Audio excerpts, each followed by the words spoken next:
আসসালামু আলাইকুম রহমতুল্লাহ।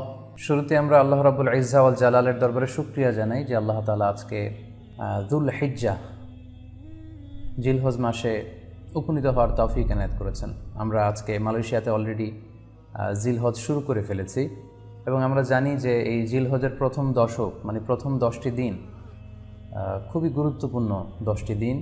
আল্লাহ তাআলার কাছে খুবই পছন্দনীয় এই 10 দিনের আমলগুলো, এমনকি জেহাদের চাইতেও বেশি হাদিসে এসেছে।